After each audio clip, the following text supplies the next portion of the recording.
Bom, gravação iniciada, vamos lá. Bom, então, bom dia a todos. Comecemos mais uma sessão aqui da nossa quarta Câmara do TIT, 24 de abril de 2024. Temos pedidos de sustentação oral. O primeiro aqui na lista que o Oswaldo me encaminhou é da Rumo Malha Oeste. Esse é um pedido um processo que eu pedi em vista, e o relator é o Flávio. Mas quando os processos veio a julgamento, a Câmara estava composta em sua titularidade e hoje não está, porque a Rosário não está conosco, sim o Walter, eu acho justo autorizar que eles façam, caso queiram, fazer mais uma defesa oral, ainda que resumida, para que seja respeitado aí o direito à ampla defesa. Pergunta aos doutores Taimara e Bruno se desejam fazer algum tipo de manifestação, defesa oral, sustentação. Olá, bom dia a todos. Bom dia, Adolfo, e demais. Dia. Bom, vou fazer apenas um apanhado, então, do tema, né? Buscarei ser breve, mais para contextualizar. Bom, esse é um auto de infração que foi lavrado em razão ali de um suposto aproveitamento de crédito CMS, sem observar o coeficiente do SIAP em determinados períodos ali de 2019 a 2020, né? Por conta disso, e também por um apontamento de escrituração irregular desses registros do SIAP, né, na FD, também foi aplicada uma multa. Então, o valor ali do CMS num valor de 280 mil e um valor de multa em torno de 220 mil. Né? Bom, os pontos que foram abordados desde a defesa administrativa, né, e também no recurso ordinário, foram que houve, na verdade, um equívoco da fiscalização na reapuração do coeficiente do SIAP, né? Porque ao considerar as operações, eles utilizaram o cômputo total das saídas, né? Mas diversas dessas saídas, elas não se enquadravam ali como saída em caráter definitivo, como determina ali a portaria CAT 25 de 2001. Então foram demonstrados esses equívocos na utilização dos CFOPs lá 5552, 5557, que são transferências de ativo, né, para outro estabelecimento da mesma empresa e transferência de bens de uso e consumo para também outro estabelecimento da mesma empresa, que eram mero deslocamento físico, né, sem transferência de titularidade ou uma realização ali de ato de mercância. Então, por conta disso, essas operações não deveriam ter sido utilizadas ali no cômputo do coeficiente do SIAP e, por conta disso, não haveria ali um erro, né, no aproveitamento dos créditos. Em relação às multas, né, que primeiro que ela foi baseada ali no valor total da operação nos anos de 2019 até 2020, né, que representaram mais de 200 milhões o montante de operações da empresa nesse período, o que fez com que a multa fosse de 1% ali no valor de 220 mil. O primeiro ponto é que, na verdade, as informações que não constaram da EFD são informações que já estavam apresentadas ali nas GIAs, as mesmas informações, só que por uma falha sistêmica ali no ERP da empresa, ela não refletiu exatamente as mesmas informações na FD. Porém, não houve nenhum prejuízo à fiscalização, tanto que o fisco até apurou, né, aquele suposto crédito indevido de CMS com base nas informações que foram prestadas na GIA. Ou seja, esse descumprimento, né, de obrigação acessória não gerou nenhum prejuízo à fiscalização. Por conta disso, a recorrente entende que essa multa, né, ela primeiro seria desarrazoada, porque esse preenchimento não causou nenhum prejuízo ao fisco, e em segundo, ela poderia ser relevada, né? Ao menos por conta do elevado valor, partindo do valor das operações, sendo que a empresa ela não possui ali reincidência nesses tipos de autuação, por mais que ela seja uma empresa de grande porte, ela zela é, pelas suas obrigações e é uma empresa que não costuma, ainda mais pelo seu porte, ela não costuma ser autuada, tem pouquíssimas autuações, e tanto que essa autuação, se for verificar o volume de operações, prestações que a Rumo Malha Oeste ela faz, é um auto de infração de uma parcela ínfima, né? Então, são esses basicamente os pontos que eu gostaria de destacar e fico à disposição para esclarecimentos. Obrigado, doutor Bruno. Flávio, talvez eu tenha tomado a ordem errada. O correto seria você primeiro apresentar seu voto, mas já que já foi dessa forma, eu acho importante talvez você, se puder, resumir o voto para o voto e ficar contextualizado para a gente partir para o julgamento. Tá bom. Bom dia a todos, bom dia, colegas, bom dia, patronos. Bom, o meu voto ele foi no sentido de tem dois itens de autuação, né? O primeiro item é relativo tá, ao crédito que o fisco achou que tá indevido, né? Que deveria ser estornado por causa exatamente que o índice que o índice de participação do ativo, né? De apuração, o índice, que a empresa tomou, o fisco entendeu que foi a maior, então ele recalculou por um valor a menor, tá? E a diferença aí foi glosada. Então esse é um item. Esse eu não neguei provimento.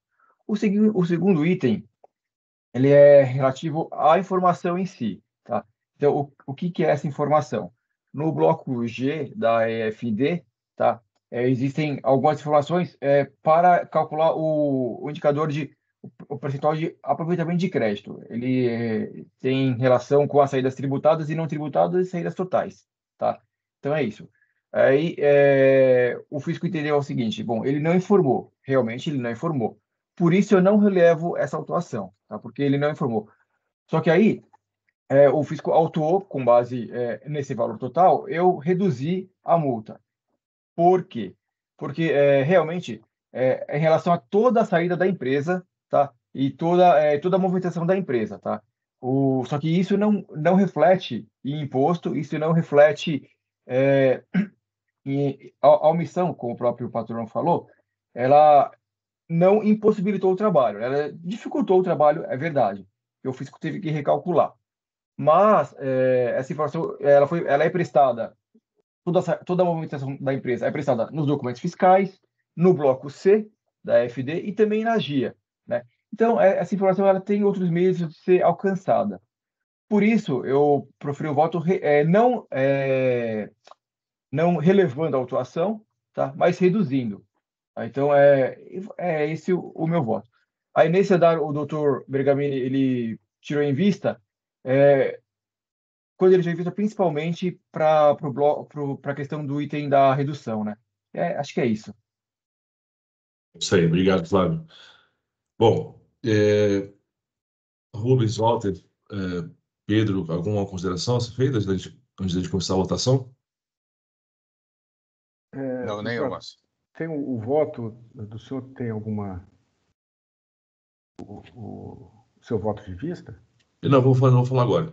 Eu passei ontem no grupo, tudo isso pro Walter ficar contextualizado Tá. do jornalista, né? Porque ele não estava acompanhando. Mas eu vou falar agora meu voto. Tá bem. Perfeito. É, bom, do ponto de vista, eu vou fazer. Esqueci de colocar aqui, peraí. Eu tenho que escrever, vou ver se eu não coloquei aqui no processo, né? Peraí.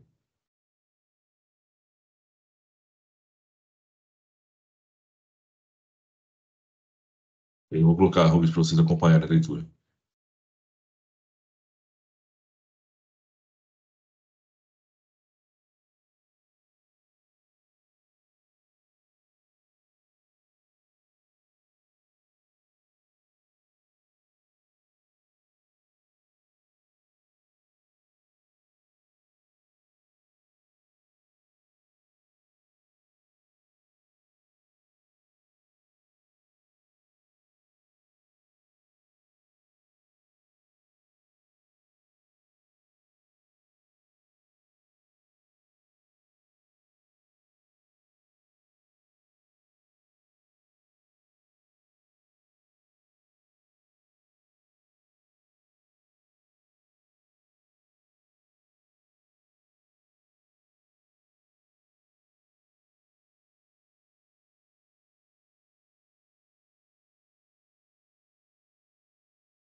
Mas já está registrado, vocês acompanharam isso, se for o caso. Então, eu digo o seguinte, em relação ao item 1, tanto no apelo ordinário como nos seus memoriais, a recorrente enfatiza que as transferências do ativo mobilizado, CFB 5552, e de materiais de consumo, que é 5557, praticados no período autuado, não deveriam impactar a apuração do coeficiente do SIAP para restrição dos créditos CMS no SIAP, porque se trata de saída para filial da mesma PJ, da mesma empresa, sem transferência de titularidade e sem atos de mercancia.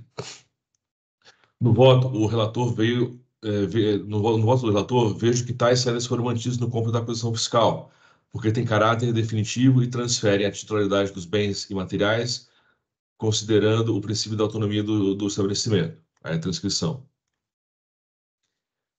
Nesse aspecto, não há o que discordar do relator, afinal, conforme no dispositivo transcrito, apenas as saídas provisórias, tais como concertos, empréstimos ou utilização, não são consideradas para apuração do coeficiente do SIAP. As transferências do ativo mobilizado material de uso e consumo são operações que não prevêem retorno ao remetente, portanto, não há razão para serem excluídas. Então, aqui a gente está lendo o debate da DC 49, né? Estamos falando de cálculo do crédito de mobilizado. Ademais, nos termos da própria portaria Caixa 25/2001, para o cômputo do coeficiente do crédito de semestre sobre o do ativo, o contribuinte deve considerar a relação entre o valor das operações de saída de prestações tributadas e o total de operações de saída do período. Não há qualquer disposição normativa que considere tão somente a operação de mercancia para apuração do coeficiente do SIAP. Por tais razões, eu concordo com o Flávio em relação ao item 1.1. 2, multa. Então, eu faço uma breve introdução sobre os requisitos do 527A. Existem, na minha visão, requisitos objetivos, que é a ausência de dolo, fraude e simulação, e a inexistência de falta de pagamento de imposto. Superados os objetivos, a gente vai para a subjetividade, que é dosimetria, que é antecedente e porte financeiro. Caso a questão, a infração do que trata do item 2 está efetivamente relacionada à falta de pagamento do ICMS, considerando que as omissões ocorridas no bloco G do FD fiscal impactaram o crédito ICMS por vez do imobilizado. Como muito bem colocado pelo relator em seu voto, a falta da informação do item 2 dificulta a verificação do crédito dos valores. Uma vez aproveitados indevidamente ao maior, tais créditos reduzem o valor do imposto apurado mês a mês. Nesse passo, as alegações no sentido de que as omissões do CEP não causaram prejuízo físico e que houve prestação de informação na GIA não socorrem a recorrente, uma vez que, 2 pontos, como dito, a omissão da recorrente impactou o cálculo do crédito devidamente aproveitado, provocando redução do ICMS a pagar, então é um problema de ordem objetivo, não tem como fazer muito debate sobre isso, porque é uma questão de ordem objetiva. E segundo ponto, o fato de existir redundância entre algumas informações prestadas na FD e na GIA não dispensa a recorrente de apresentar as suas obrigações acessórias na inteireza, nas ambas obrigações. E aqui a gente está falando de artigo 111 CTN, que é interpretação literal. A gente também não consegue dispor muito bem sobre a dispensa de obrigação acessória, porque o 111 fala que isso é um ponto de interpretação literal. Em última análise, a aquisição do item 2 poderia ser eximida via consunção, que é um ponto jurisprudencial pacífico no TIT, considerando os mesmos períodos das duas autuações em debate. Mas não houve esse pedido da recorrente, então a gente não pode aplicar aqui de ofício um argumento não aventado. Em razão desse cenário, tendo que não são cabíveis as benesses do 527A. Dispositivo, conhecedor do ordinário e nega o provimento para manter as acusações. É como voto.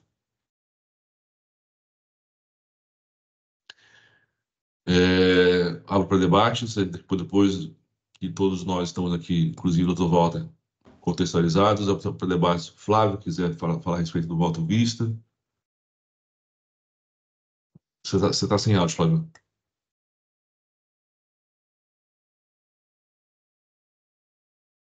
Aqui, eu vou manter o meu voto, eu vou só fazer um breve acréscimo aqui em preferência, é bem simples, tá? Deixa eu só colocar aqui.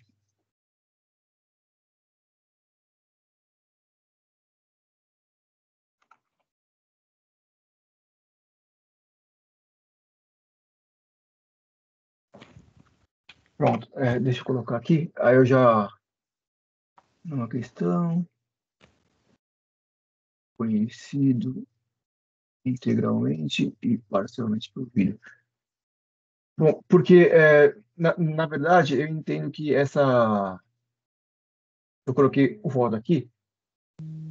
Então, eu transcrevi um trecho do relatório circunstanciado que ele coloca, né, a informação que foi omitida, né? Aí eu coloquei também um trecho aqui do guia prático do EPI, né? Então, eu entendo que essa informação, na verdade, ela não tem relação direta com o imposto, né? Ela tem relação com o indicador de percentual de saídas tributadas e não tributadas, o valor total das operações e prestações que a empresa faz no período, mas essas informações não necessariamente têm que ela deixou de prestar nesse campo específico da EFD, no bloco G, tem relação com o imposto, por quê? As notas fiscais foram emitidas, então já estão nos documentos fiscais. Ela foi escriturado no livro fiscal, no bloco C, que é o bloco específico dos documentos fiscais, então não há omissão. Então, essas informações também elas foram para a GIA, eu entendo que não tem essa omissão e poderia se reduzir a multa. Então, são só esses acréscimos. É porque quando ele dá saída e transferência do ativo, aquele crédito daquele ativo, você não pode mais tomar crédito. Então, são 48 avos, né? Se aquele ativo permaneceu comigo 30 meses, eu vou tomar os 30, 48 avos. Os avos restantes eu não tomo mais porque do estabelecimento. Então, se eu não tenho esse registro, é provável que o contribuinte, não digo no caso concreto, mas em geral, é provável que o contribuinte continue tomando crédito do ativo, mesmo que o bem não esteja mais naquele estabelecimento, entendeu? Sim, nesse ponto eu concordo com o senhor. E aí, Se fosse no caso de transferência de ativo, diz a legislação que o estabelecimento recebedor pode continuar tomando os 18 avos aqui do nosso exemplo. Mas se eu não tenho esse registro, fica descontrolado, eu não sei aonde que está o crédito, entendeu? Se está na origem, se está no recebedor. Sim, concordo plenamente. Se fosse essa a omissão tratada, mas na verdade não é essa omissão que a gente está tratando aqui, né? Pelo que eu entendi do relatório circunstanciado, ó, que eu transcrevi aqui no voto de preferência, ele diz que são valores que constam na FD relativo ao total de saída para exportação, total de saída tributada e total de saída que ele pode do indicador de percentual do ativo. Não tem a ver com a nota fiscal de transferência do ativo. Não é isso que se trata. Se fosse essa acusação, aí talvez travaria outra discussão. Mas com relação ao que se trata aqui, é outra informação, tá? Por isso que eu tive essa compreensão. Até coloquei no voto de preferência a informação que se trata aqui, tá? Mas realmente. Deixa eu ver teu voto de preferência. Peraí, deixa eu ver teu voto Tá. de preferência.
Senhor presidente, eu só pedi a manifestação porque, por um equívoco aí do sistema, quando há um pedido de vista, a minha manifestação colocada na sessão anterior, ela se perde no processo administrativo tributário. Então, eu só pedi para colocar, reitero os meus termos pela não redução da multa, principalmente em função de dois aspectos principais que eu já li na sessão anterior, mas só fazer um resumo para os senhores. É a questão de que os cálculos errados mostra-se evidente embaraço à fiscalização, porque isso prejudica a seleção dos contribuintes, e quando se fala em valor de ativo imobilizado, valor apropriado, os valores que ele colocou zerados no CIAP realmente prejudica bastante a fiscalização.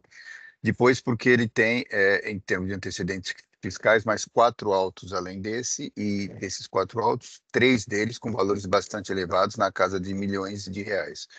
Então, por esses motivos, a gente é contra aí a redução da multa. Obrigado, senhor presidente. Obrigado. Eu estou olhando aqui o seu voto, Flávio.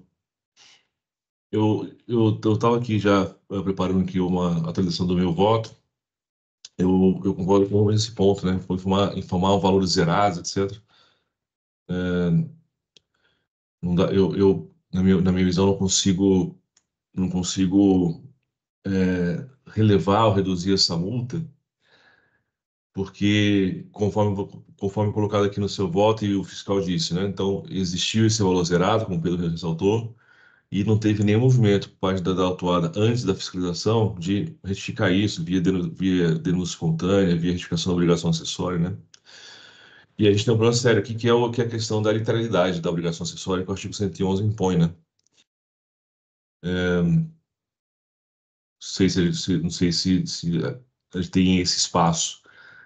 É um problema, porque a jurisprudência do TIT fala em consumpção. Isso desde aquele voto célebre do Rosa, lá no caso da CBD, em 2013, talvez, 2012, 13. E caberia que é consumpção, mas não foi pedido também, né?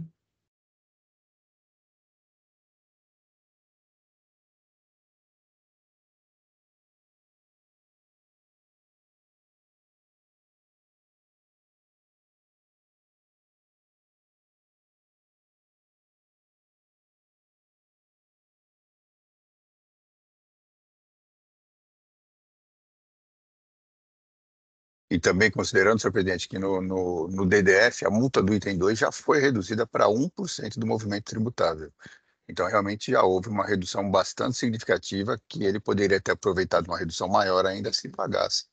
Eu falo isso na minha manifestação, se pagasse no prazo de 30 dias aí da lavratura do auto, sem interpor defesa, né? Então, acho que já está bem reduzida essa multa.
Só um pequeno acréscimo, nada demais, só para falar que tem essa questão dos valores zerados. e que a obrigação acessória ela existe em nome da fiscalização, né? Então, e o artigo 111 dá pouco espaço para a gente falar sobre deveres instrumentais. Bom, então, Rubens, alguma consideração? Não, senhor presidente. Walter? Senhor presidente, eu também não tenho considerações, tá? Doutor Bergamin, então o senhor mantém a sua vista, está Mantive. acompanhando, mas pela redução? Por nada. Tá bom. Então, basicamente, o senhor está acompanhando o relator, né? Não, o relator está dando redução da multa. Eu tô negando que é 27A porque tem falta de pagamento de imposto. Não, E é uma entendi. questão objetiva, entendeu? Tá certo. Então, tá certo. Vamos encerrar debates.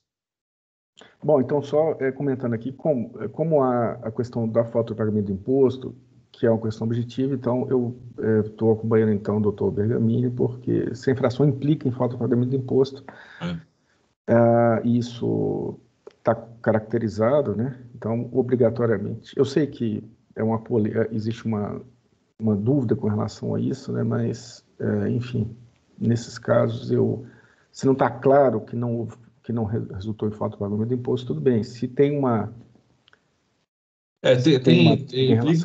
Implica porque esse registro implica na forma como é aproveitado o crédito SEAP, né? Então, se tem uma chance de ter crédito devido e a acusação 1 é crédito devido, então tem em decorrência o pago de imposto menor, né? Ele deixou de registrar a saída do bem e pode ter continuado pegando um 48 avos.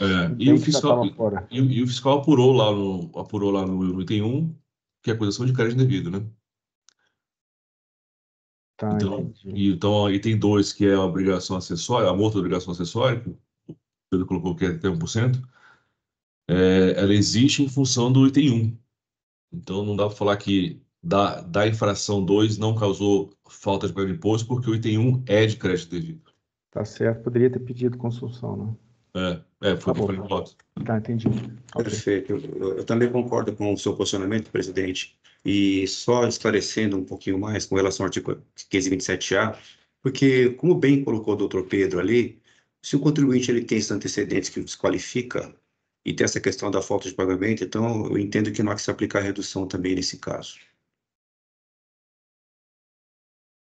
Maravilha. Obrigado, Walter. Eu já abri aí verificação de quórum.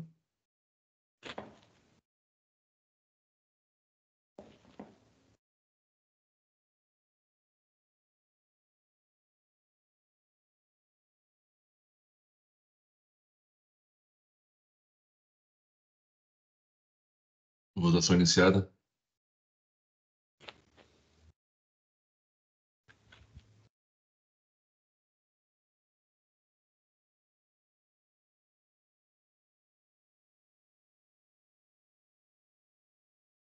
Walter.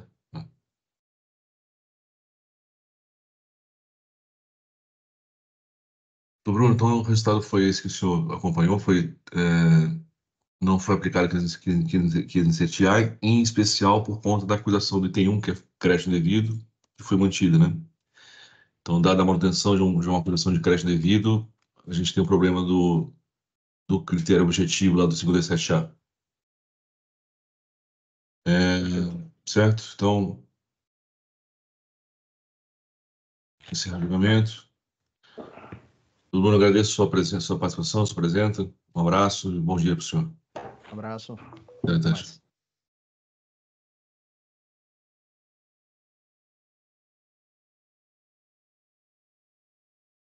Agora aqui na lista temos de defesa oral, temos Baker Hughes Energy Technology do Brasil Limitada. Quem fará a sustentação oral é a doutora Camila Cristina Furtado. Relatoria do doutor Flávio. Olá, bom dia, doutora Camila. Eu vou ler Bom o dia a relatório. todos. Eu vou ler o relatório, aí depois eu interrompo. A senhora concorda, doutora Camila, de o doutor Flávio não ler todo o relatório para a gente otimizar nosso tempo e ler a acusação fiscal e a senhora já parte para a defesa oral, ou a senhora quer que leia o relatório todo? O que a senhora prefere? Não, estou de acordo. Pode Pode ser? Tá jóia. seguir assim. Obrigada. Joia, obrigado.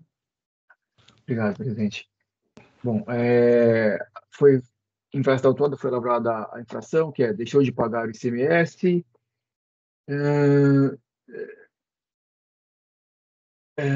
no montante de X, tá? Por não realizar recolhimento devido à saída de mercadoria para industrialização por terceiro, cujo prazo de retorno superou 540 dias. Como o trabalho se originou uma denúncia, como o trabalho se originou da denúncia espontânea do contribuinte, ele foi notificado 2 vezes a realizar o recolhimento de forma espontânea, conforme as notificações em anexo, mas ele não fez. É isso. Doutora Camila, você dá a palavra. Obrigada. Bom dia a todos. Não vou detalhar aqui a situação fática, né, que já foi bem dita, mas pelo relator, mas vou trazer algumas informações que eu acho importantes, de forma bem sucinta, para seguir na exposição das razões do nosso recurso. Esse auto de infração, como bem relatado, é originário de denúncia espontânea e no processo de denúncia espontânea foi acatada uma boa parte em relação à falta de pedido de prorrogação do prazo de suspensão das operações de retorno dos bens que ocorreram após o prazo de 540 dias, que são em 180 dias, acrescidos de mais as 2 prorrogações de igual período.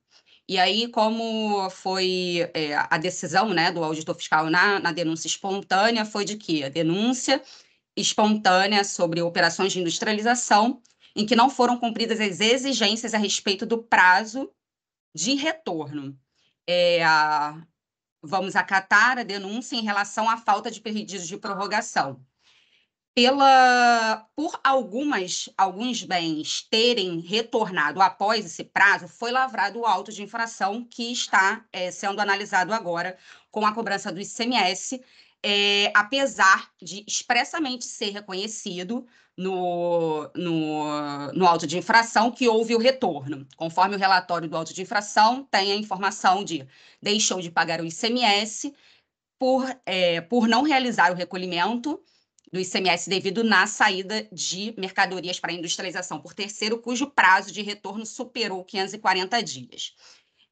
A defesa, basicamente, se divide em 2 principais partes. Uma com relação à inexigibilidade do ICMS e outra com relação à multa.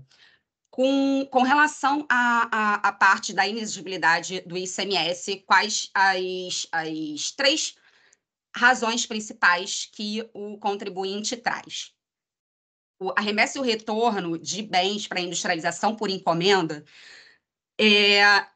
não configuraria que fato gerador do ICMS, cuja ocorrência de presunção, cuja ocorrência foi presumida no caso, né? Por quê? Primeiro, conforme um entendimento de jurisprudência no nosso país, né, pelos tribunais superiores, a gente tem firmado o entendimento de que simples saída de bens em que não haja transferência de titularidade não configura hipótese de incidência de ICMS.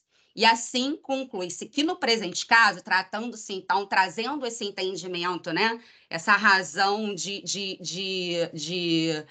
entender pela não incidência de ICMS em saída em que não haja transferência de titularidade, trazendo essa jurisprudência para o caso em concreto, há de se concluir que a mera saída de bens do estabelecimento do contribuinte para a industrialização, com posterior retorno, não se trata de operação de circulação jurídica, ou seja, não há transferência de titularidade, e assim não pode constituir fato gerador de ICMS. Ok, isso é uma informação sobre jurisprudência que não trata exatamente do caso concreto, né, que é a remessa para a industrialização, mas é um entendimento, um racional que entendemos como aplicável. Mas aqui para o caso, trazendo para o caso concreto, mais especificamente, a gente tem a comprovação do retorno dos bens é fato incontroverso, conforme reconhecido pelo autuante, e também nas planilhas que integram o auto de infração, em que é relacionado às datas de retorno dos bens à recorrente.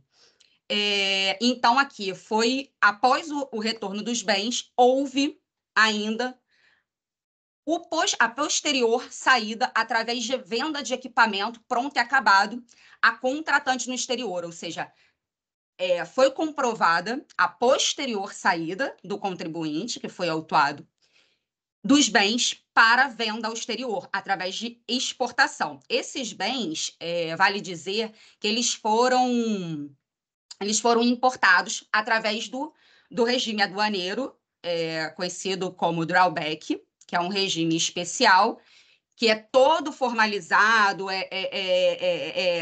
existe todo um acervo de documento para que esses bens venham para o país, serem empregados na industrialização de produtos para a saída em posterior saída em exportação.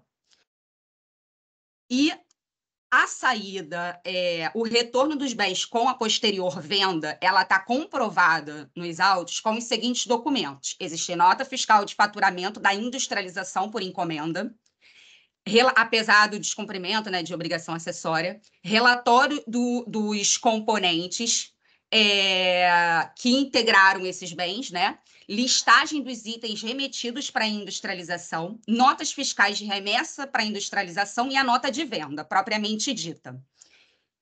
Então, por conta desses pontos, a exigência do ICMS, consubstanciada numa presunção relativa de saída definitiva, venda, deve ceder às provas dos autos, tendo em vista que a suposta saída definitiva para a industrialização, ela não ocorreu, né? E foi comprovado o efetivo retorno dos bens para fins de posterior saída definitiva através da exportação.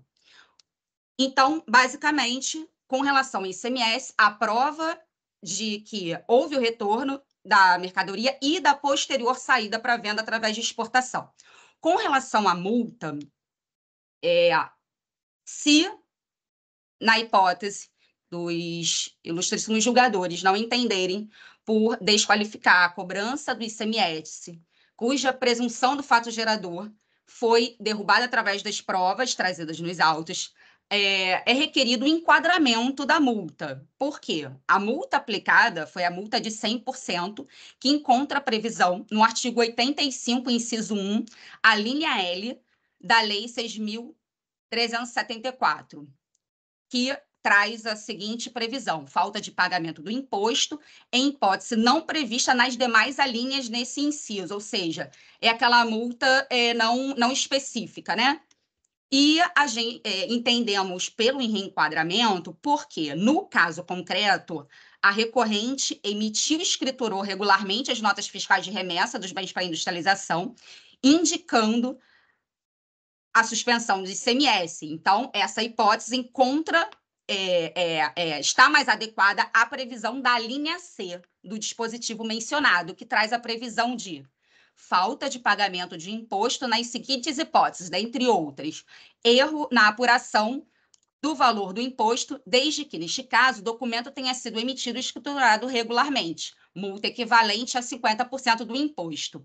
Ora, se na hipótese dos autos trata de denúncia espontânea relativa a operações devidamente registradas e escrituradas, mas sem o pagamento de ICMS, em relação às quais a fiscalização entende haver a tributação, a questionável exigência de ICMS só pode vir acompanhada da multa de 50% por se enquadrar estritamente a hipótese dos autos.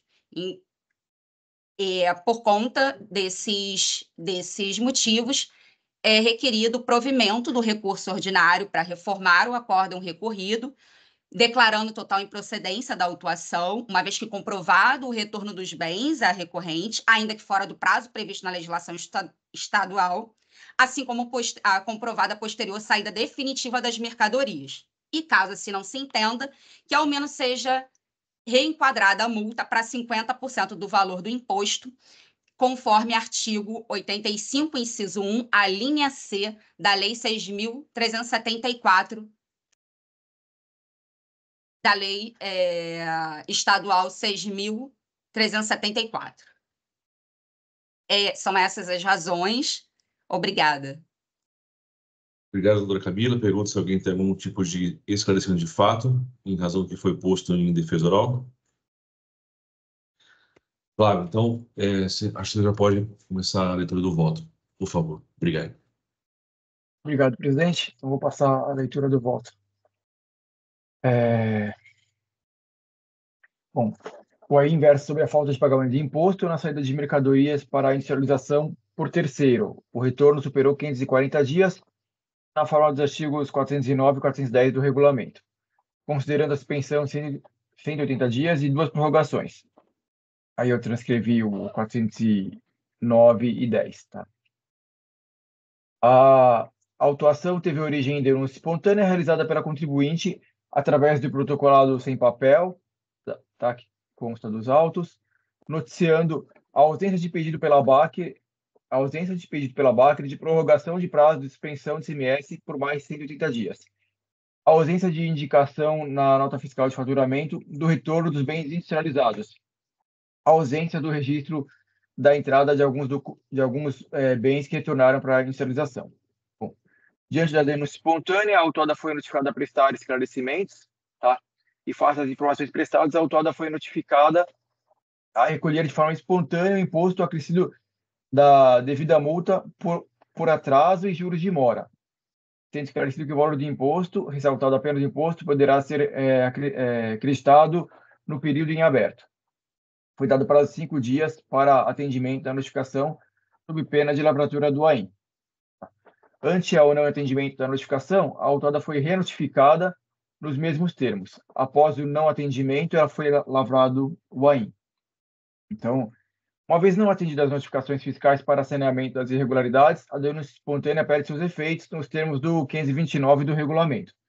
Aí eu transcrevi o trecho do 529.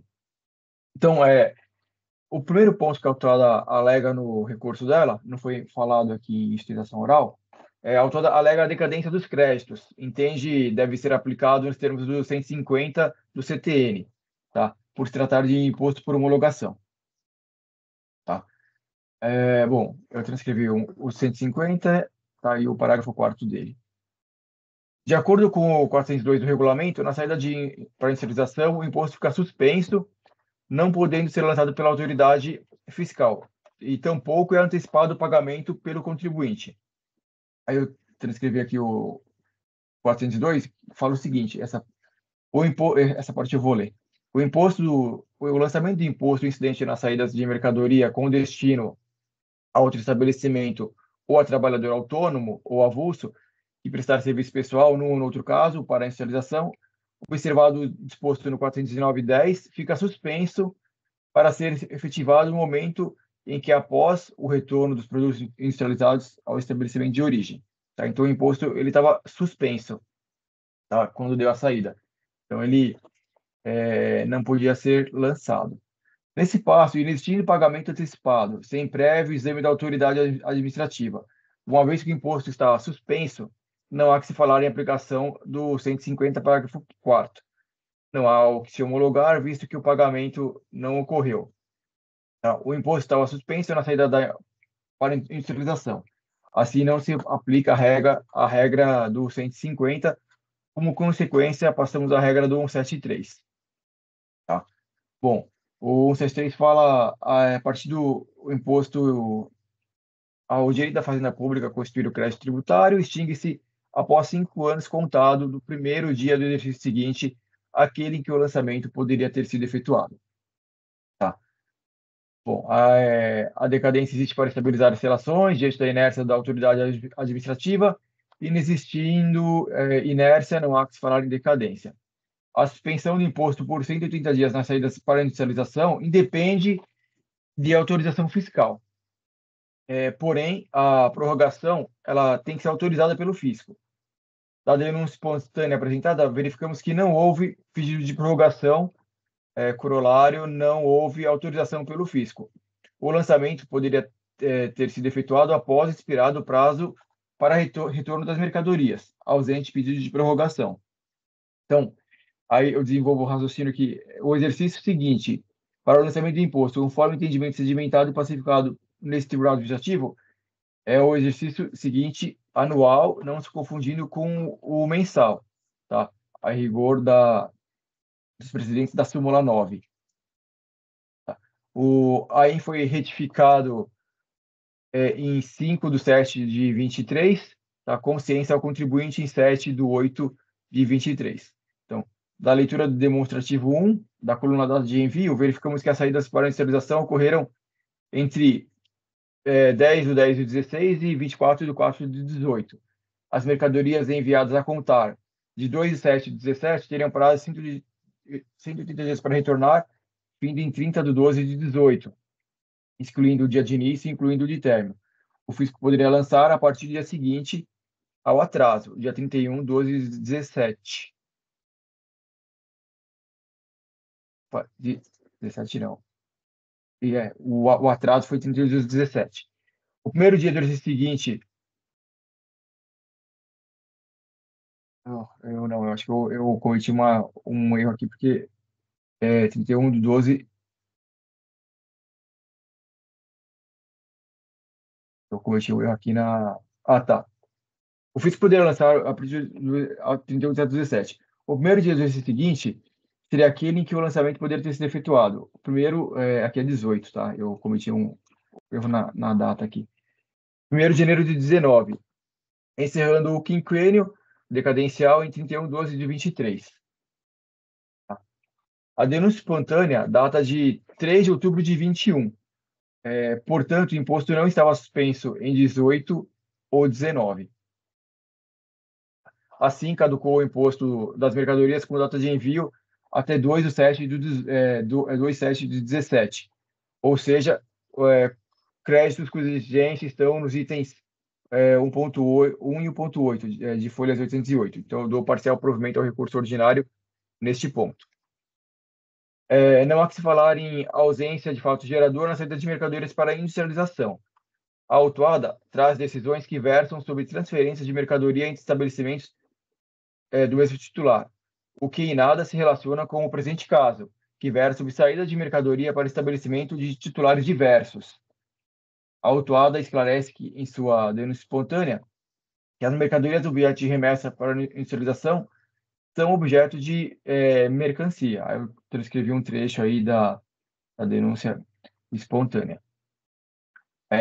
A remessa e o retorno em industrialização foram aceitos pelo fisco, não foram observados irregularidades quanto à falta de retorno dos bens. Foi observado o procedimento correto no caso de falta de regresso das mercadorias nos prazos legais, os quais transcrevo e adoto o entendimento. Tá? Então, eu transcrevi um trecho aqui também. E não existe inconstitucionalidade no convênio ao autorizar a suspensão do imposto das remessas para industrialização e no estabelecimento de prazos para retorno. Caso exista o retorno dentro do prazo da suspensão, não haverá imposto a pagar. Caso o retorno ocorra após o prazo estabelecido, quando do retorno se ocorrer, haverá a possibilidade de crédito do imposto anteriormente debitado. Tá? Agir de outra forma é dar vazão a diversos tipos de fraude, com mercadoria saindo sem prazo para retorno para fins diversos, sem retorno ou retornando após esgotada a utilidade da mercadoria. Tá? O fisco reconhece o retorno, tanto que suas notificações autuadas admite o crédito do imposto, apenas o imposto.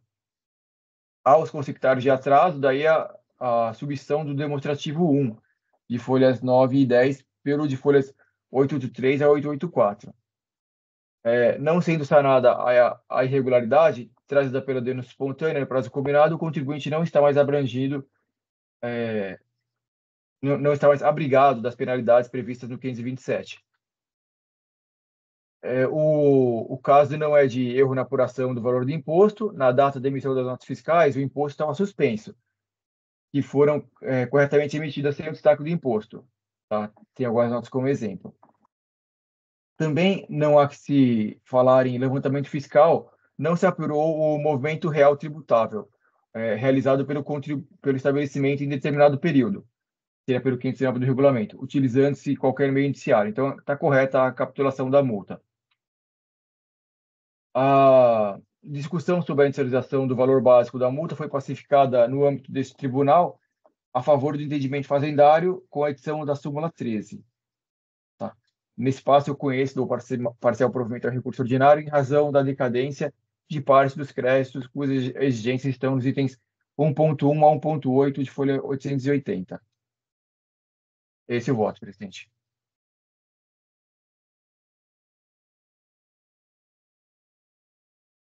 Tá ok, Flávio.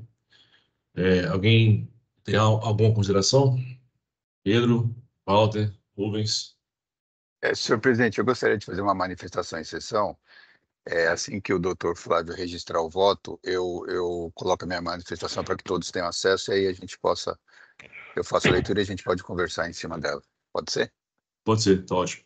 Flávio, eu tendo a te acompanhar, vamos ver o que o Pedro vai colocar. Eu só quero entender o cálculo da decadência. Então, tudo bem, é um 7.3, não tem dúvida. Seja porque tem lá a súmula 9 do TIS, que fala que para crédito indevido é um 7.3, seja porque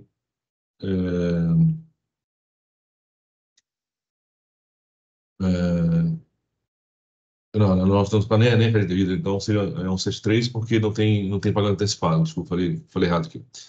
Então seria um 7.3 porque não tem antecipação do pagamento, porque tinha suspensão, não tinha até então atividade homologatória, e sim fiscalizatória. Daí o 7.3, o que é que eu concordo.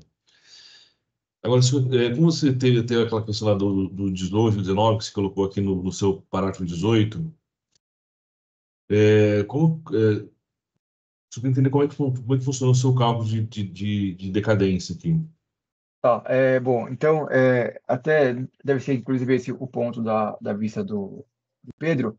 Eu considero parcialmente a decadência, porque o fisco, ele alega que, como teve essa prorrogação, quer dizer, na verdade, ele considera que o imposto só poderia ser lançado após o término do segundo período de prorrogação, que é 540 dias. Só que, como o contribuinte ele não pediu a prorrogação, foi inclusive sobre isso que versou a denúncia espontânea, então, eu entendi que após o prazo do 180 dias, o fisco já poderia começar a lançar o imposto, tá? Já poderia se mexer para lançar o imposto. Tá? Então, foi por isso que eu considerei, na verdade, 360 dias a menos do que o lançado no AIM, por isso que tem um parcial provimento. Tá? Então, deve ser, inclusive, esse o ponto da vista do Pedro. Tá? Então, eu considerei assim, por imposto, como o auto de infração, tá? Ele foi lavrado aqui, deixa eu ver aqui. O auto de infração, ele foi lavrado em 2023, tá? Ele foi retificado em 2023, tá? Então, ele teria que estar lançado dentro do ano de 23 aí, né? Da anualidade de 23. Então, regressando o 23 inteiro, que é 31 de dezembro de 23, 23, 22, 21, 20 e 19, então, o primeiro dia de exercício que ele poderia ser lançado seria 1º de janeiro de 19, perdão. Aí ele teria lançado 19 inteiro, 20 inteiro, 21, 22 e 23. Tá? Então, ele foi lavrado em 23, ótimo. Aí, então, as ocorrências seriam até 30 de dezembro de 18, poderia ser lavrado no dia seguinte. Mas como está suspenso o imposto, a gente volta mais 180 dias. Aí a gente chegou no dia 2 de julho de 17, tá? Foi essa a conta aí. Entendi.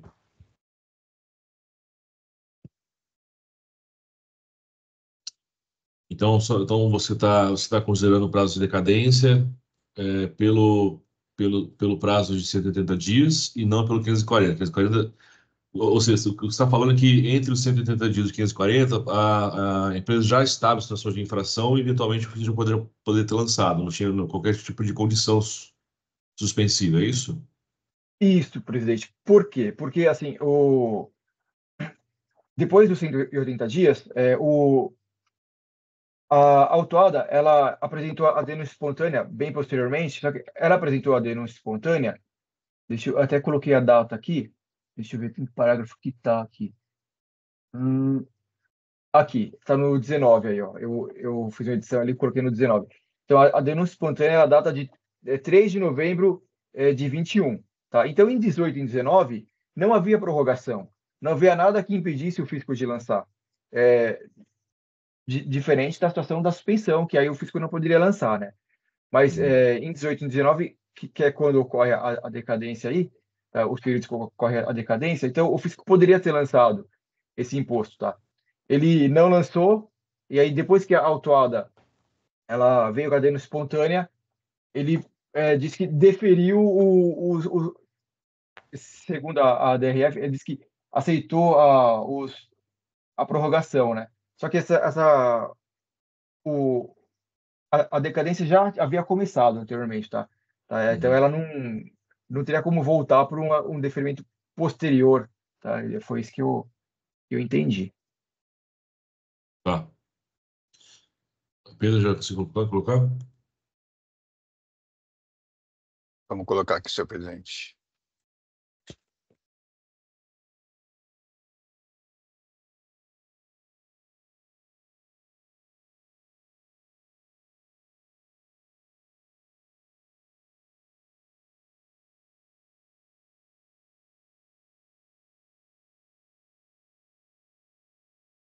Pronto, já está registrada a manifestação. Então, eu vou passar a leitura. Com todo respeito ao voto do ilustre juiz relator, entendemos que não há falar-se em decadência no presente caso. É isto porque o autor do feito bem esclareceu o caso quando assim descreveu no relatório circunstanciado.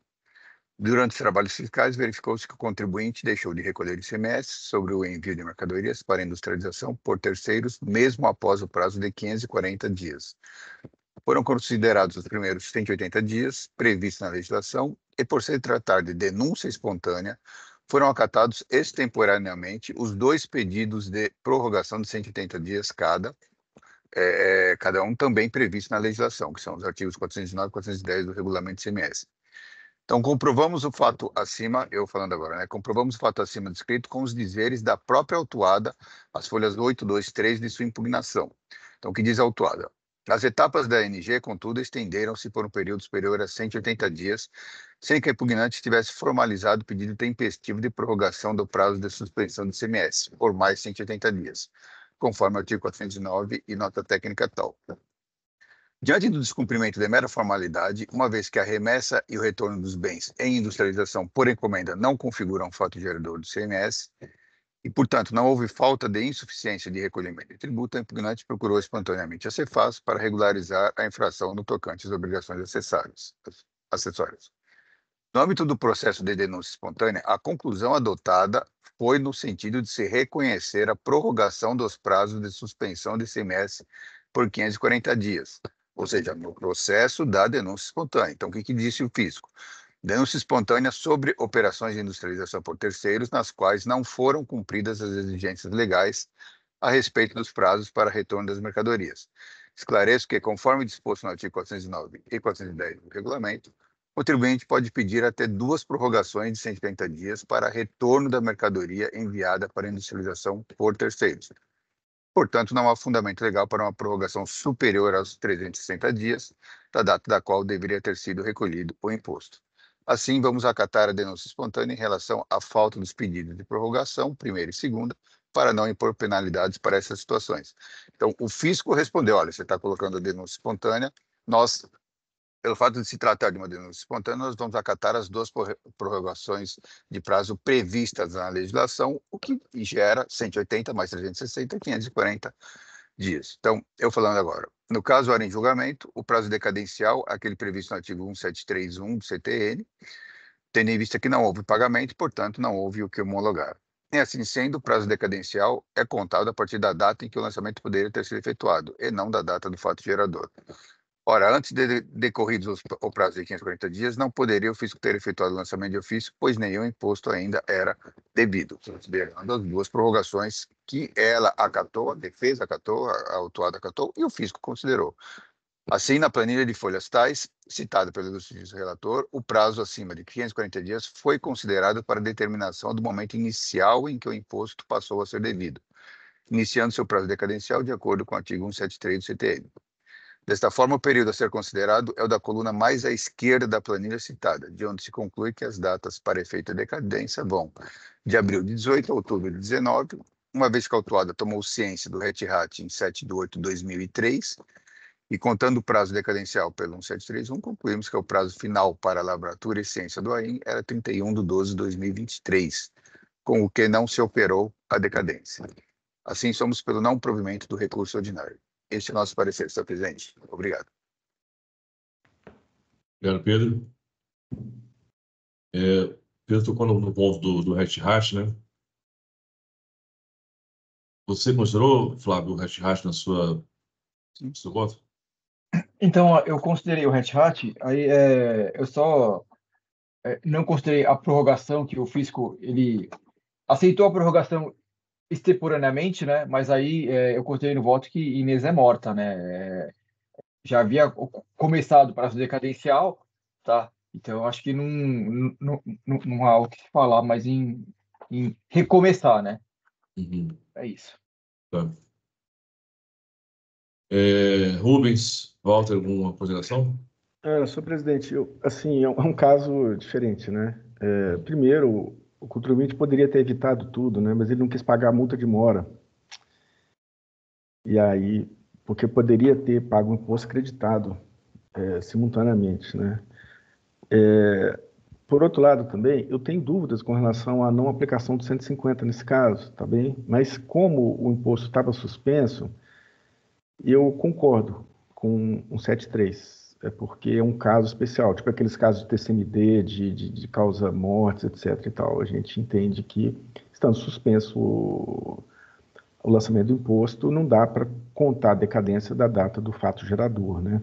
Não porque não houve pagamento, porque tem muitas situações, por exemplo, que o contribuinte escritura a nota fiscal de saída como isenta ou como diferida, qualquer coisa assim, que não tem o pagamento do imposto, mas aplica-se o 150 ali, não é o pagamento, né, na minha opinião, mas há o lançamento, entre aspas, assim, a escrituração daquilo no registro de saída é atividade privativa do agente fiscal, né? do auditor fiscal, calcular o imposto devido. Ele pode ter calculado como zero e mesmo assim aplica o 150. Mas nesse caso é um caso diferente, tá bem? Eu vou acompanhar o doutor Flávio nessa análise dele, que eu acho justa, né? Inclusive porque não houve prejuízo nenhum ao fisco nessa situação toda, né?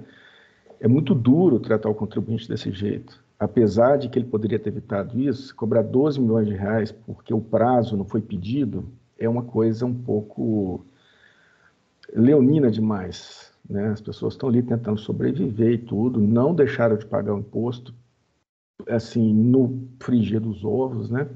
Não, mas não por isso, estou só fazendo uma pincelada, mas eu concordo com o doutor Flávio que o prazo decadencial se iniciou naquele momento, pelo 173, no momento lá em que o doutor Flávio analisou o caso. Por isso eu estou acompanhando o voto dele, é só.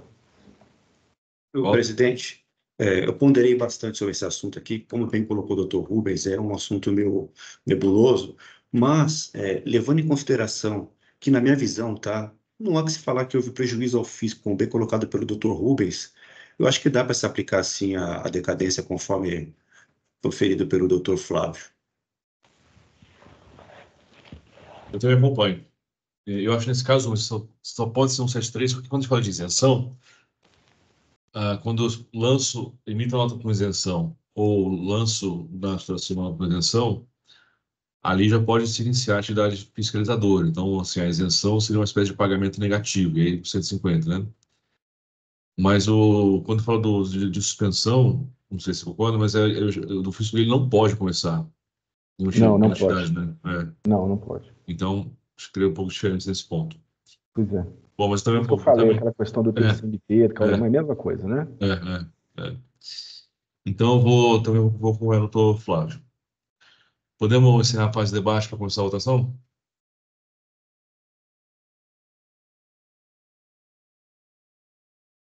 Bora.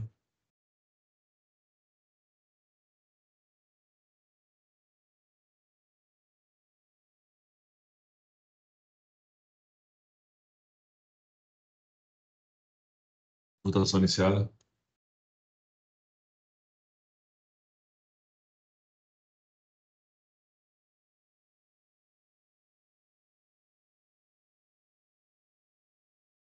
Bom, por votação unânime, mantido o voto do doutor Flávio, doutora Camila, nos termos em que foi colocado aqui na sessão.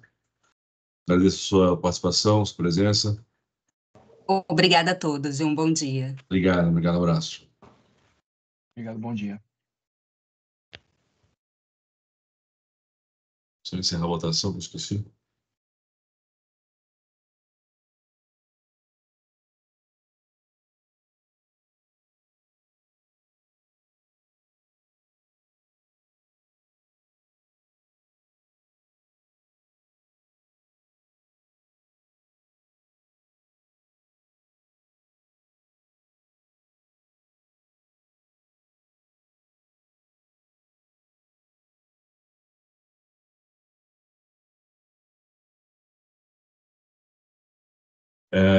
Agora aqui na lista de sustentações rurais, temos Potenza Comércio e Indústria Limitada, relatado pelo Dr. Rubens.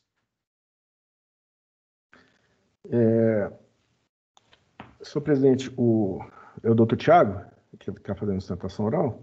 Isso, eu mesmo. Bom dia, doutor Tiago. Só Bom adiantando ao senhor que eu estou voltando pelo retorno do processo à primeira instância, Uhum. por aquela questão da ratificação, e nesses termos eu não sei se o senhor teria interesse em fazer a sustentação oral de mérito, fica a seu critério, tá bem? Mas eu vou já adiantar que trata-se de uma auto-infração com itens de julgamento 1, 2, 3, 4, 5 itens de julgamento. Falta de pagamento do imposto, 3 itens, e falta de escrituração de documentos fiscais, os itens 10 e 11. A decisão, ela manteve o item, a decisão recorrida manteve o item 1, cancelou os itens 3 e 5 por decadência, que é a questão, que é o objeto do meu voto, manteve o item 10 e reduziu o item 11. Basicamente é isso. Então, você está mandando retornar para a primeira instância, é isso? Isso. Eu vou ver se o doutor Tiago ainda assim pretende sustentar o mérito das acusações, aí fica a critério dele, né? O retorno pela primeira instância para alguma questão de diligência?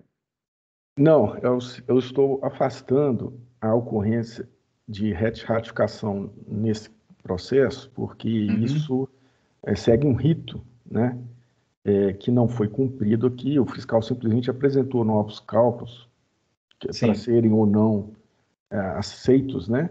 E por algum motivo o julgador de primeira instância entendeu que aquilo seria uma ratificação do lançamento, o que não é possível nesse caso. E ele então aplicou a decadência, entendendo que quando o fiscal apresentou aqueles novos cálculos, ele estaria, entendeu, fazendo um novo lançamento com relação aos itens licitados, né? E como isso processualmente é errado, é indevido, aí eu estou devolvendo para ele, para dizer, olha, não teve ratificação, julgue o mérito aí da forma que você entender, mas não tem ratificação nesse caso. Entendi. E aí, eventualmente, o prazo decadencial continuaria fluindo, é isso? Sim, tá? De acordo lá com o início, né? O jogador pode aceitar ou não os cálculos novos apresentados pelo fiscal para reduzir ou não, enfim, ele pode fazer, ele está livre para fazer o que ele quiser, mas não fundamentado nenhuma regra, como se aqueles itens tivessem sido lançados no momento em que o fiscal refez os cálculos, porque isso não aconteceu. Então, se ele fundamenta a decadência dele num hat que não existiu, é algo que... Rubens, como a gente está falando de você está afastando a decadência, né? Dos itens. Espere só um pouquinho, doutor Begani, me perdoe. Pois não. Mas o doutor Tiago pretende fazer sustentação oral? Querem que eu leia o voto antes? Eu queria colocar isso, Rubens, porque a decadência, apesar da pessoa tratar com preliminar, é mérito, né? É causa extintiva do crédito tributário. Sim. Então, pelo que está afastando os itens 3 e 5, a decadência 3 e 5. Então, de algum modo... Eu estou afastando a decadência baseada nesse Red Hat. Se ele quiser entender que houve uma decadência por causa de outras coisas, tudo bem, mas não pelo Red Hat. Eu acho que talvez valha a pena, só para preservar direito de defesa, contraditório com a defesa e tudo mais, talvez valha a pena só a gente fazer uma sessão aqui com a defesa oral que foi solicitada, para que lá na frente isso não implique em nulidade, falta de oitiva do advogado, né? Não, tudo bem. Também por isso que eu estou colocando ali a disposição dele, né? Se ele pretende, se ele ainda assim quer fazer ou não, para... Eu gostaria de fazer sim, porque na verdade a grande parte da discussão e a maior parte dos valores envolvidos se referem aos outros itens do auto de infração, os itens 1.3 e 1.5, se não me engano, né, que foram objeto dessa retificação, eles são os menores valores. Então, por conta das demais questões, eu gostaria sim de trazer um contexto do caso e fazer a sustentação. Tá, sim, mas está claro que isso não vai ser objeto desse julgamento, né, doutor Tiago? Sim, perfeito. Tá ok. Acho que é importante a oportunidade para trazer alguns esclarecimentos sobre o caso como um todo, além dessa questão que vai retornar para a origem. Então, Rui, acho que se eu puder só ler a acusação fiscal, aí já passo para ele fazer a defesa oral. Bom, eu vou pular 3 e 5, então. O que está em julgamento. Item 1. Falta de pagamento do imposto apurado por meio de levantamento fiscal, tá certo? Por não escrituração de entradas. Tá bom? Item 10, falta de escrituração de notas fiscais eletrônicas relativas a entradas de mercadoria tributadas. E item 11, falta de escrituração de entradas não tributadas. Então, basicamente é isso. Doutor Tiago, você tem a palavra. Perfeito. Eu tentarei ser breve, porque tanto na impugnação quanto no recurso ordinário nós trouxemos diversos fundamentos para afastar as exigências. Um primeiro fundamento seria relacionado a decadência de parte do auto de infração, incluindo também o item 1, o item 10 e o item 11, né? Porque o auto de infração foi lavrado em julho de 22 e, pela aplicação do 150, parágrafo 4º, os períodos de janeiro a julho de 2017 estariam decaídos. Nesse caso, nós entendemos que não se aplicaria a súmula 15, porque a súmula 15 ela traz um raciocínio de que seria aplicada a regra do 173 naquelas situações em que não é possível se identificar com precisão a ocorrência do fato gerador. Como aqui foi identificado em detalhes, inclusive citando as notas fiscais que dariam seja suposta exigência, nós entendemos que não se aplicaria a súmula 15 nesse caso, e sim o 150, parágrafo 4º, portanto, a decadência desses períodos.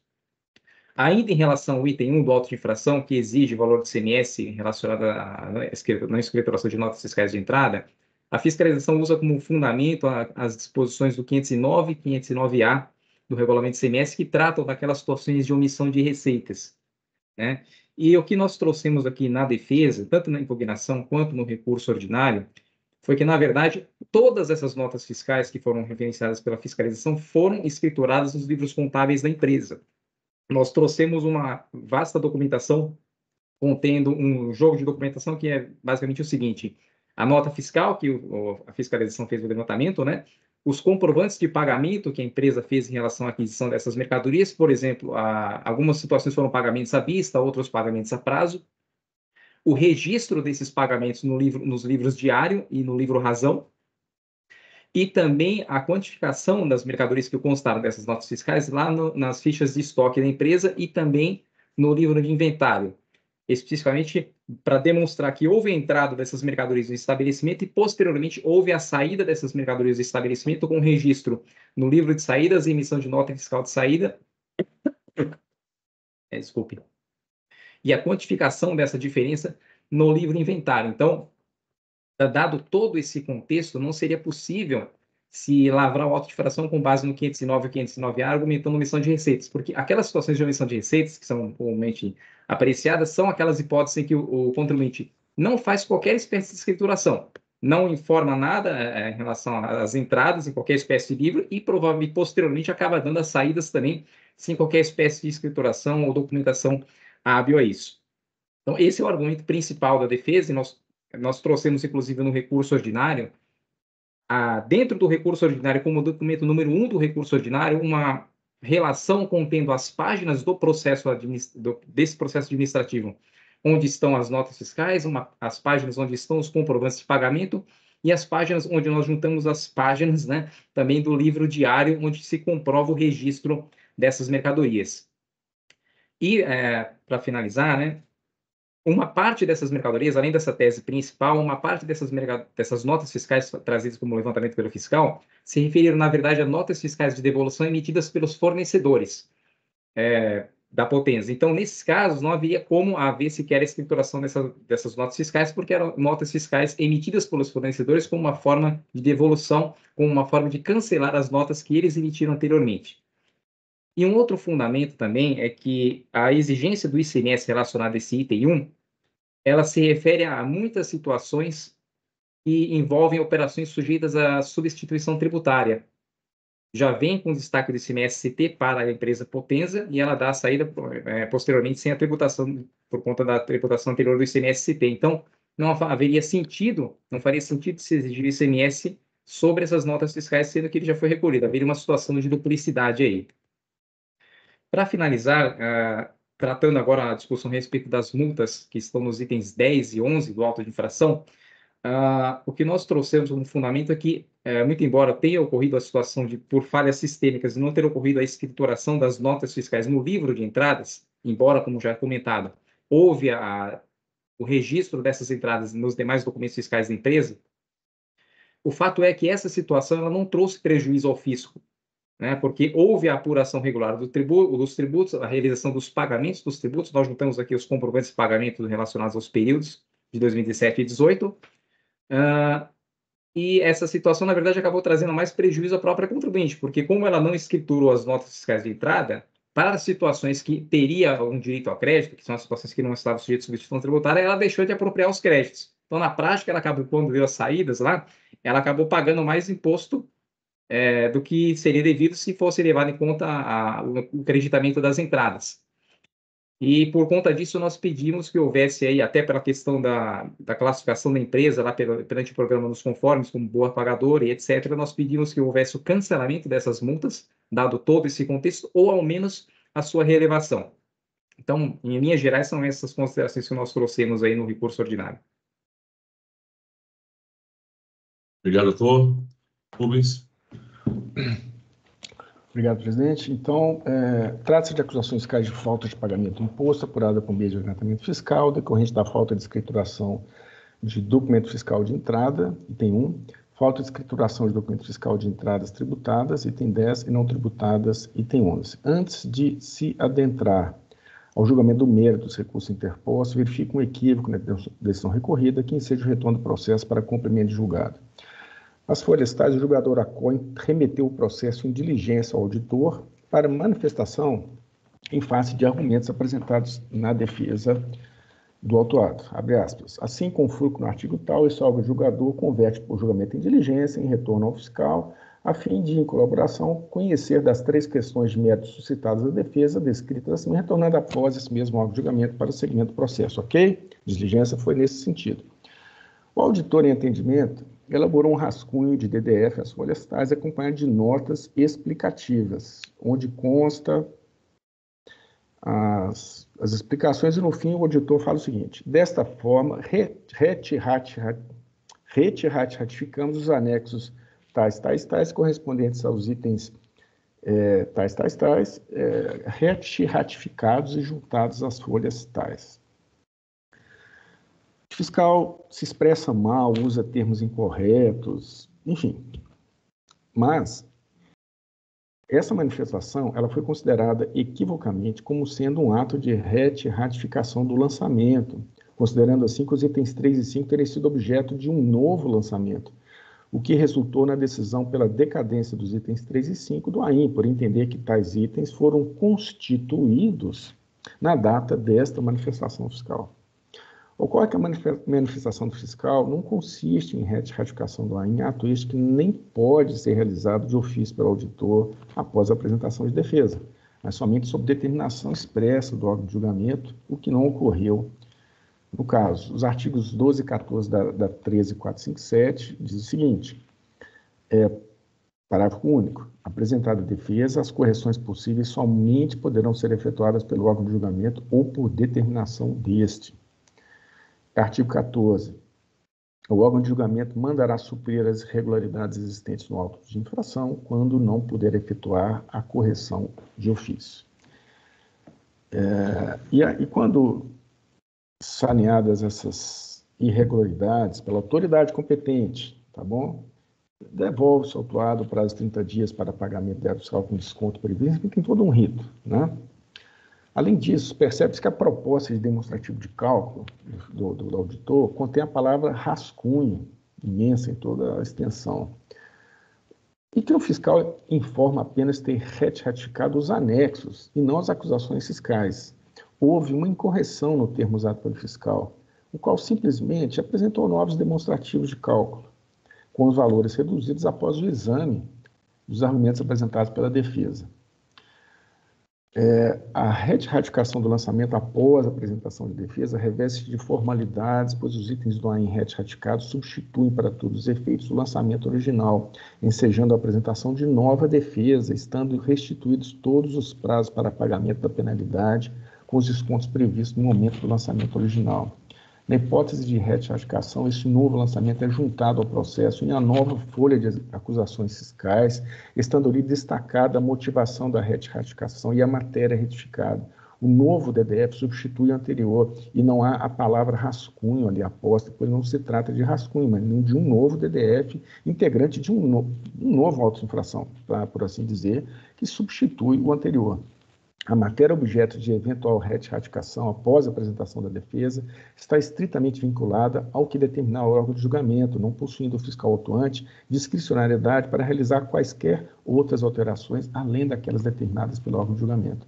Ao mencionar que teria retificado os anexos tais do AIN, o fiscal informa apenas que apresentou novos cálculos diante das provas juntadas pela defesa, que demonstraram o pagamento de parte do imposto exigido no AIN, mas formalmente o lançamento inicial não foi alterado em nada, continua intacto lá. O fiscal erra mais, tá? E na hora que ele se manifesta, ele diz o seguinte: relativamente à infração 3, constatamos que o imposto foi efetivamente recolhido conforme comprovas pela GARA juntada às folhas tais.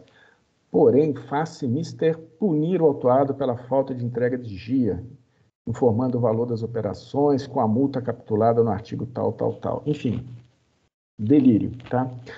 Enfim, essa manifestação do fiscal, da mesma forma, não se trata de retificação, mas apenas uma sugestão de nova acusação fiscal incabível no processo e de forma alguma poderia ser considerado como um novo lançamento, pois não possui as premissas para isso.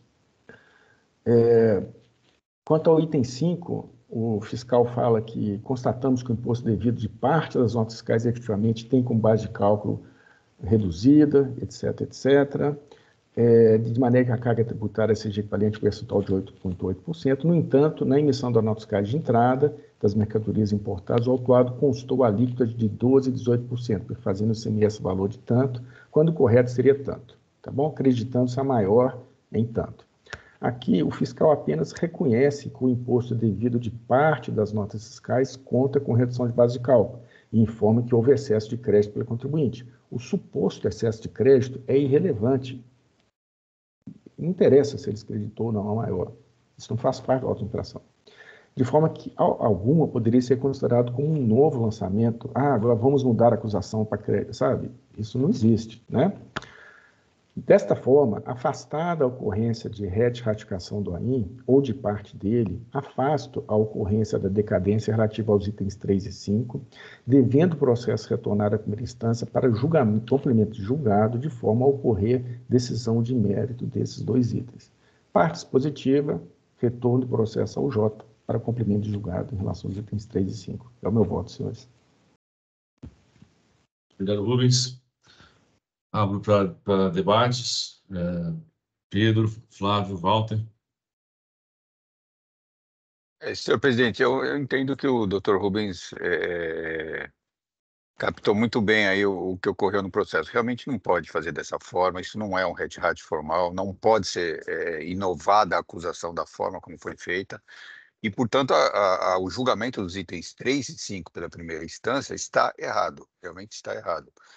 Então, está determinando o retorno do processo para que ele faça um julgamento desses 2 itens, considerando o que realmente foi lavrado e não um suposto hat que não há que se falar em hat na forma como foi feito.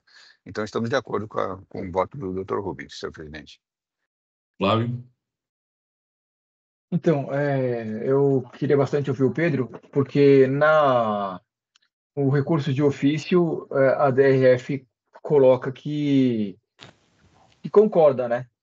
Mas aí o Pedro esclareceu bem, tá? Então eu estou acompanhando o Rubens aí. Walter? Eu também acompanho o Dr. Rubens, até porque nós não estamos falando de um novo lançamento, que seria um hat. Então, estou de acordo com o posicionamento do doutor. Certo. Também acompanho. Então, vou encerrar debates. Gravar a sessão oral.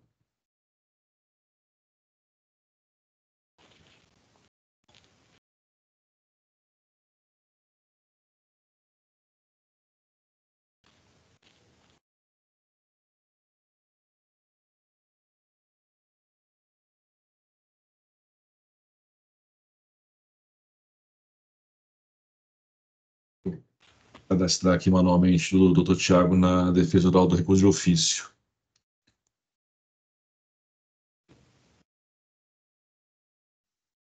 De ofício sou eu, hein, senhor presidente? Hã? De ofício sou eu, hein? Tem que colocar o meu RG aí. Desculpa. Pedro Abrão, né? Oliveira. Abrão. Como é que a gente coloca a sua identidade funcional aqui, Pedro? Doc identidade, qual que é? Deixa eu te passar pelo grupo, Tá. aí fica mais fácil para você anotar aí.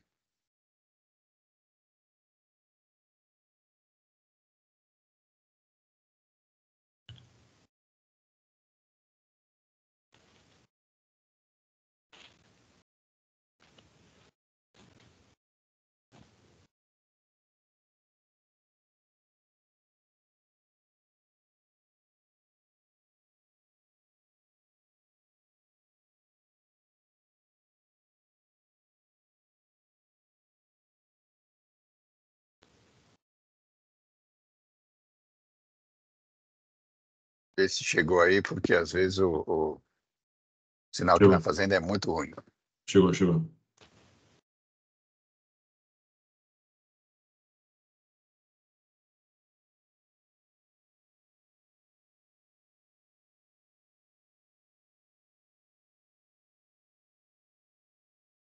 Gravado. Então, agora sim, sai debates.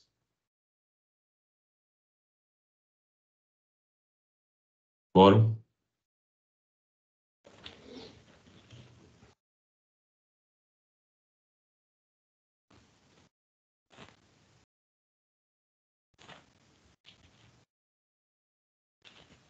Votação iniciada.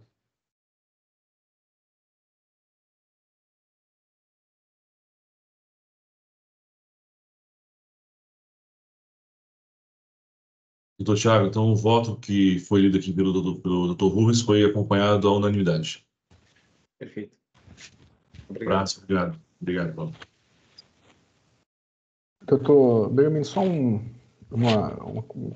fato interessante, assim, se essa decisão apenas tivesse aplicado decadência e eu não tivesse concordado com isso, eu poderia já, sem não retornar ao processo de primeira instância, já julgar o mérito direto, o CPC permite isso, né?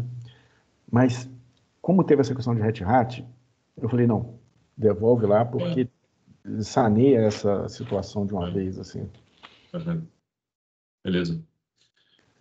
Bom, por último, sustentação oral do caso Carlos Alberto de Oliveira, quem fará a defesa oral, Dr. Roberto Cardone.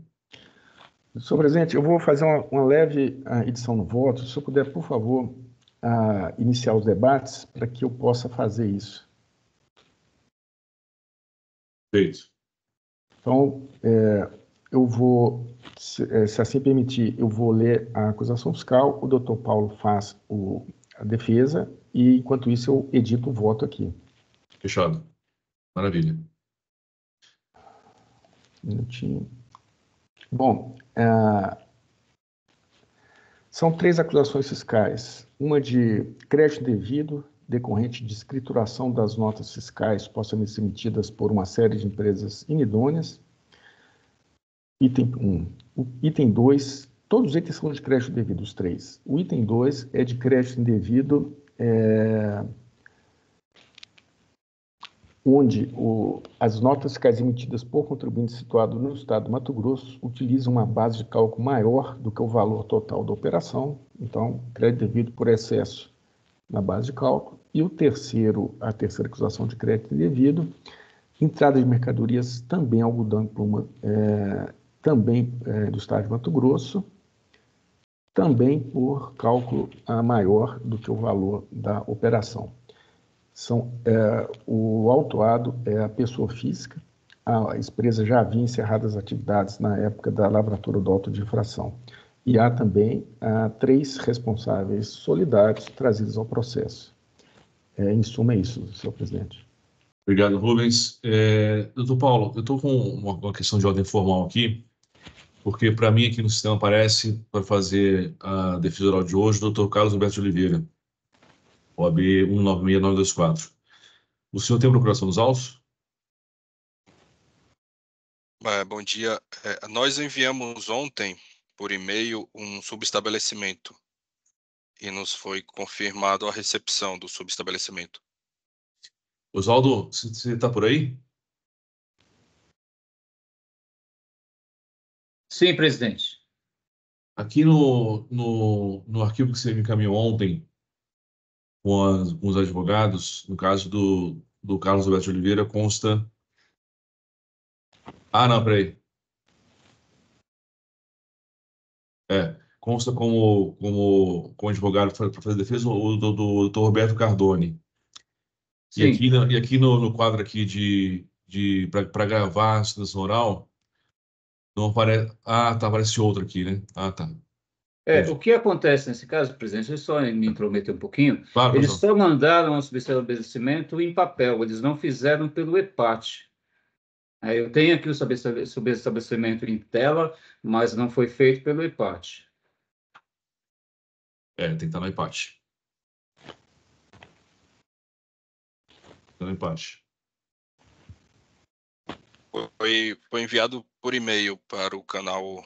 É que no processo do eletrônico, a procuração, os subs é tudo no sistema, não é o papel assinado com os subs. Senhor presidente, eu acho que eu tenho a solução. Pois não. Doutor Paulo, o meu voto é pelo retorno do processo ao agente fiscal, tá bem? Para ele trazer mais explicações a respeito da inclusão dos 3 solidários. Então, eu nem elaborei voto de mérito nesse processo, de forma que não haverá julgamento de mérito aqui hoje, se meu voto for acompanhado.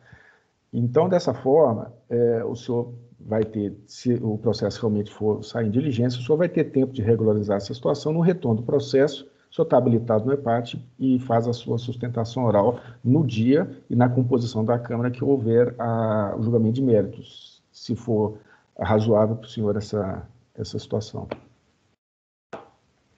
Sim, me parece bastante razoável e a questão da legitimidade passiva, ela é efetivamente uma questão de mérito.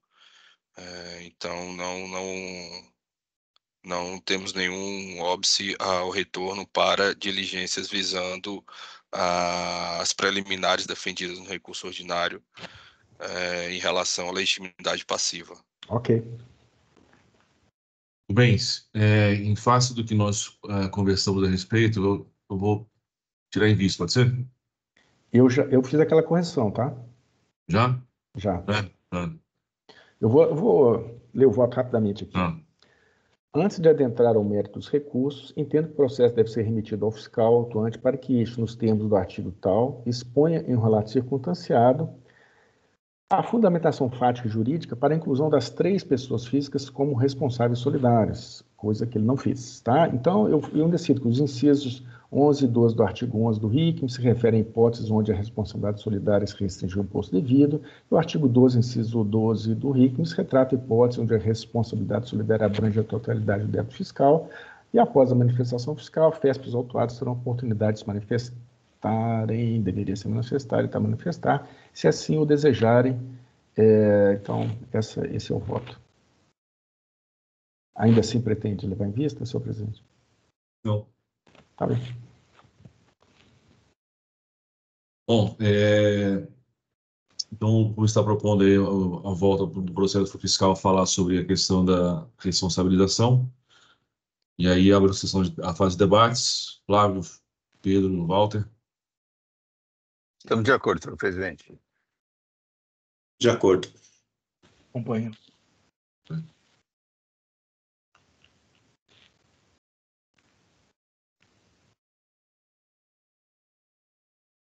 Aqui eu vou colocar, então, consulta adicional adiada, né? Próxima sessão disponível, será que é isso?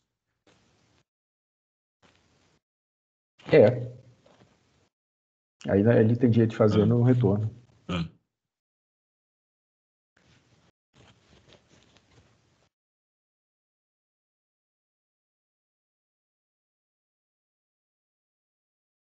Bora.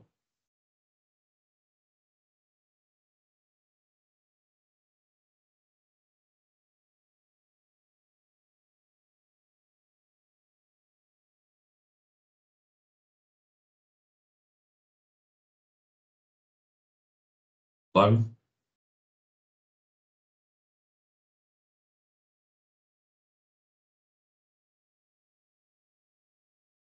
Sessão iniciada.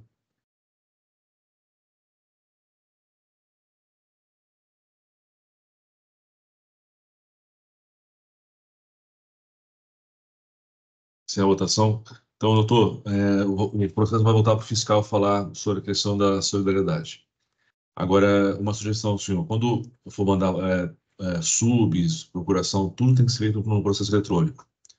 O papel digitalizado, para esses fins, não tem mais efeito. Então, tem que ser lá no campo específico do nosso EPAT, que tem lá o campo de procuração, de subestabelecimento, é só clicar, colocar o número da OAB e o nome do advogado e já está feito. Porque sem isso eu não consigo autorizar aqui essa sessão oral pelo sistema, entendeu? Entendido, presidente. Agradeço. Só frisar que nós fizemos conforme nos foi instruído por e-mail, mas assim faremos via EPAT. Tá, joia. Obrigado. Obrigado. Um abraço. Um abraço. Bom dia, Bom, pessoal, com isso a gente finaliza aqui a nossa pauta. Oswaldo, se puder já fechar a gravação, eu agradeço bastante.